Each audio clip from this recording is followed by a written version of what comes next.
Never give up. যদি এই লাইনটি কোনো একটি মানুষের সাথে পারফেক্টভাবে ম্যাচ করে তাহলে সেটা হলো এই পৃথিবীর সবচেয়ে ধনী ব্যক্তি ইলন মাস্ক।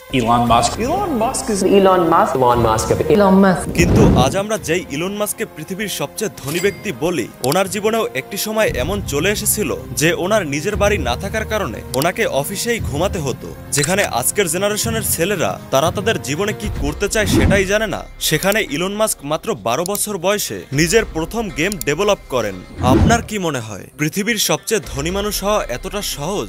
আপনি হয়তো বলবেন এটা তো ভাগ্যের খেলা, কিন্তু যদি আপনি ইলন মাস্কের কথা শোনেন তাহলে উনি বলেন এটা তো অনেক সহজ, কিন্তু এই রাস্তাটা অনেক কঠিন, কারণ এই রাস্তায় আপনাকে প্রত্যেকেই নিচে নামিয়ে আনার চেষ্টা করবে। কিন্তু আপনারা তো এই কথাটা শুনেছেন, only dead fish go with the flow. আর এখন সিদ্ধান্ত আপনাকে নিতে হবে, আপনি স্রোতের বিপরীত দিকে যেতে চান নাকি স্রোতের সঙ্গেই আপনি বয়ে যাবেন। 28 জুন 1971 সাল প্রেটোরিয়া, সাউথ আফ্রিকাতে একটি মিডল ক্লাস ফ্যামিলিতে ইলন মাস্ক জন্মগ্রহণ করেন। ওই সময় কে জানতো যে ওই ছেলেটি একদিন এই পৃথিবীর সবচেয়ে ধনী ব্যক্তি হবেন। ইলন মাস্ক ওনার শুরুর পড়াশোনাটা সাউথ আফ্রিকাতেই পূর্ণ করেন, আর ওনার মনোযোগটাও একজন এভারেজ স্টুডেন্টের মতো পড়াশোনাতে একদমই লাগতো না। কিন্তু ওনার কম্পিউটার এবং টেকনোলজি সম্পর্কে জানার অনেক ইচ্ছা ছিল, কিন্তু ওনাকে কম্পিউটার শেখানোর মতো কেউ ছিল না। ওনার বাবা মা দুজনেই নিজেদের কাজে ব্যস্ত ছিলেন। আর স্কুলের সম্পর্কে আপনারা তো জানেন, স্কুলে প্র্যাকটিক্যালের থেকে থিওরি বেশি পড়ানো হয়, কিন্তু ইলন মাস্ক হার মানেননি। এরপরে ইলন মাস্ক কম্পিউটার সম্পর্কে বই পড়ে পড়ে বাড়িতে বসেই কম্পিউটার শেখা শুরু করে। আর মাত্র 12 বছর বয়সে ইলন নিজের একটি গেম ডেভেলপ করেন যার নাম ছিল ব্লাস্টার। আর ওই গেমটা Elon Musk PC and tech ম্যাগাজিনকে $500 বিক্রি করে দেন। আর এটা ছিল ইলন মাস্কের ছোট্ট একটা শুরু। এরপরে 1989 সালে মাত্র 18 বছর বয়সে উনি কানাডার সিটিজেনশিপ নেওয়ার জন্য কানাডা চলে যান, আর সেখানকার ইউনিভার্সিটিতে ইকোনমিক্স এবং ফিজিক্সের উপরে ব্যাচেলর ডিগ্রি পূর্ণ করেন। আপনাদের হয়তো এইসব কিছু শুনে এমনটা মনে হচ্ছে ওনার জীবনে তো সবকিছু ঠিকঠাকই চলছে, তাহলে বলবো ওনার ইউনিভার্সিটির ফি দেওয়ার জন্য ওনাকে ওনার কাজিনের সঙ্গে চাষের জমিতে কাঠের ফ্যাক্টরিতে কাজ করার জন্য যেতে হতো। আপনার অবস্থাটা কি এর থেকেও খারাপ? কানাডা থেকে ব্যাচেলর ডিগ্রি পূর্ণ করার পরে উনি ওনার পরবর্তী পড়াশোনার জন্য ইউএসএ শিফট হয়ে যান আর ক্যালিফোর্নিয়ার স্ট্যানফোর্ড ইউনিভার্সিটিতে অ্যাডমিশন নিয়ে নেন। কিন্তু উনি কখনোই ক্লাসে অ্যাটেন্ড করেননি। যে সময় সবাই স্ট্যানফোর্ড ইউনিভার্সিটিতে পড়াশোনা করতেছিল, ওই সময় ইলন মাস্ক তার ভাইয়ের সঙ্গে মিলে আর একটি নতুন কোম্পানি শুরু করেন যার নাম ছিল জিপ2।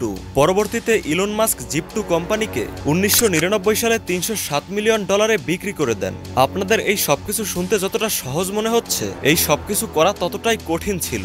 যখন ইলন মাস্ক আমেরিকাতে শিফট হয়েছিলেন তখন উনি কাজের কারণে সঠিকভাবে ঘুমাতে পারতেন না। ওনার কাছে শুধুমাত্র একটি কম্পিউটার ছিল, যে কম্পিউটারে উনি সারাদিন জিপ2 ওয়েবসাইট চালু রাখতেন আর সারা রাত কোডিং করতেন, আর সেখানেই উনি ঘুমিয়ে পড়তেন। জিপ2 কোম্পানি বিক্রি করে দেওয়ার পরে ওই বছরেই ইলন মাস্ক একটি সমস্যা দেখতে পান, আর সেটা হলো মানুষদের টাকা ট্রান্সফার এবং রিসিভ করার জন্য তাদেরকে ব্যাংকে যেতে হতো আর ঘন্টার পরে ঘন্টা তাদেরকে লাইনে দাঁড়িয়ে থাকতে হতো। এরপরে ইলন মাস্ক এই সমস্যার সমাধান করতে চাইছিলেন, আর এই কারণেই উনি আরেকটি কোম্পানি তৈরি করেন যার নাম ছিল X.com। এই কোম্পানি মানুষদেরকে ইমেলের মাধ্যমে টাকা ট্রান্সফার এবং টাকা রিসিভ করতে সাহায্য করত।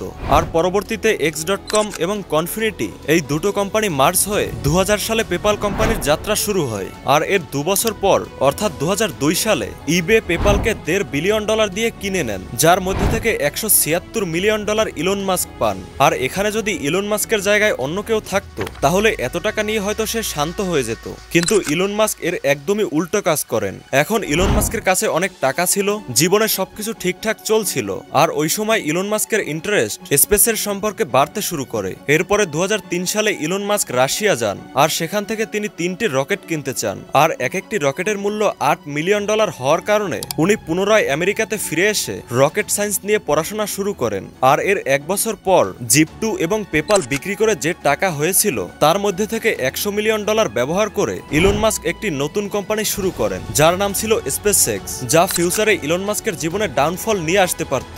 আসলে যখন ইলন মাস্ক রাশিয়া যান তখন ওনার কাছ থেকে একটি রকেটের মূল্য $8 মিলিয়ন চাওয়া হয়, আর ইলন মাস্ক ওই রকেটের মূল্য কম করতে চেয়েছেন। এর কারণ হলো ইলন মাস্ক একটি রকেট অল্প টাকাতে ম্যানুফ্যাকচার করতে চেয়েছেন, আর সবাই ওনাকে বলেছিলেন যে এটা সম্ভব নয়। এমনকি নাসা এটা বলেছিল যদি ইলন মাস্ক ওনার এই মিশনে পাশ হতে পারেন তাহলে আমরা আমাদের পরবর্তী পরবর্তী প্রত্যেকটা রকেট স্পেসএক্স থেকেই কিনবো। কিন্তু ইলন মাস্ক হার মেনে নেওয়ার জন্য রাজি ছিলেন না। এরপরে উনি ওনার প্রথম রকেট ম্যানুফ্যাকচার করেন, কিন্তু যখন ওই রকেট লঞ্চ করার সময় আসে তখন সেটা ব্লাস্ট হয়ে যায়। এখনো ওনার কাছে পেপাল এবং জিপ2 এর টাকা ছিল, আর এই কারণেই উনি পুনরায় আরো একটি নতুন রকেট তৈরি করেন। কিন্তু দ্বিতীয়বারে ওনার রকেট ফেল হয়ে যায়, আর ইলন মাস্কের কাছে এখন শুধুমাত্র আর একটি রকেট তৈরি করার মতো টাকা ছিল, আর তৃতীয়বারও উনি অসফল হয়ে যান। আর এভাবেই পরপর 3 বার হেরে যাওয়ার পরে একটি সাধারণ মানুষ কি চিন্তা করত যে হয়তো আমার ভাগ্যেই অসফলতা লেখা আছে। তখন পুরো পৃথিবীর মানুষ মেনে নিয়েছিল যে ইলন মাস্ক আর কোনো কিছুই করতে পারবে না,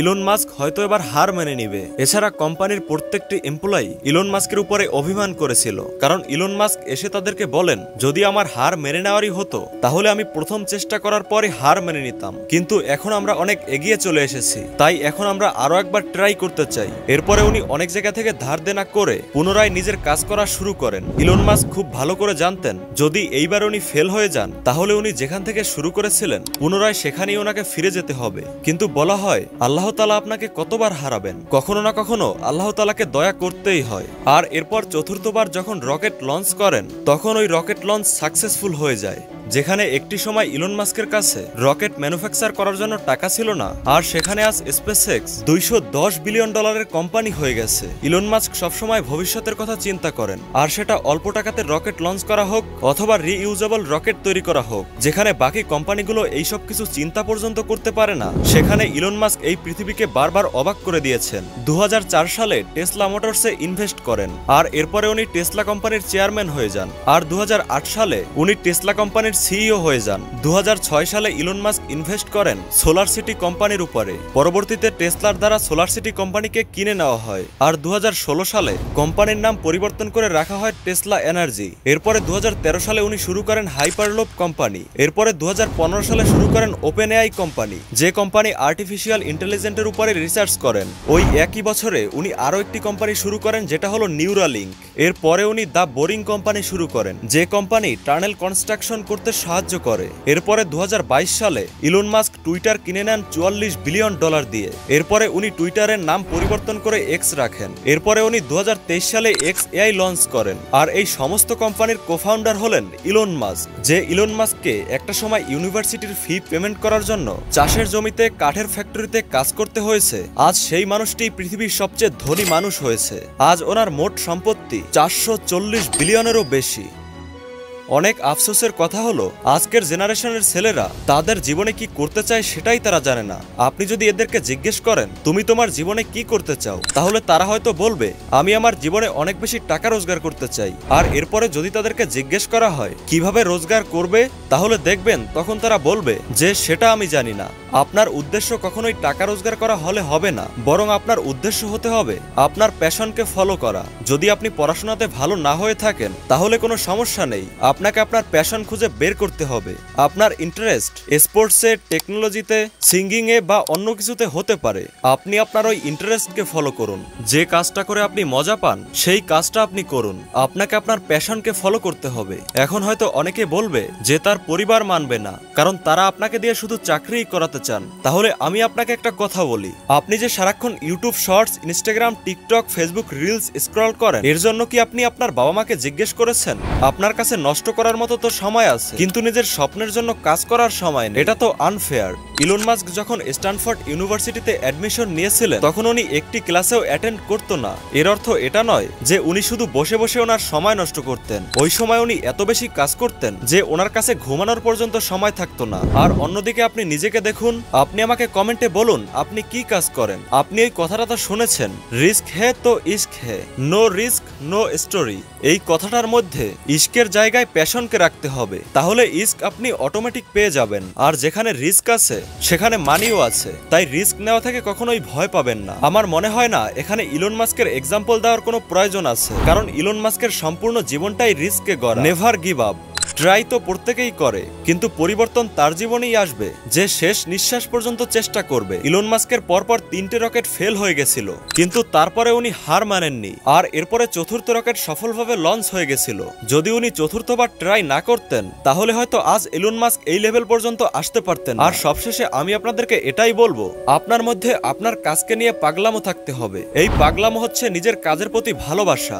যখন পুরো পৃথিবীর মানুষ ইলন মাস্ককে বলেছিল যে আপনি করতে পারবেন না, ওই সময় ইলন মাস্ক নিজেকে বলছিল যে আমি কেন করতে পারবো না। যখন এই পুরো পৃথিবীর মানুষ আপনাকে নিচে নামানোর চেষ্টা করবে, আর তারা যখন আপনাকে নিচে নামাতে পারবে না, ভেবে দেখুন তখন তাদের সামনে দাঁড়াতে আপনার কত বেশি মজা আসবে। তো আজকের ভিডিওটা এই পর্যন্তই। ভিডিও ভালো লাগলে ভিডিওটাতে একটি লাইক দিবেন। সবাই ভালো থাকুন, সুস্থ থাকুন, বাই। কথা হচ্ছে নতুন কোনো ভিডিওতে।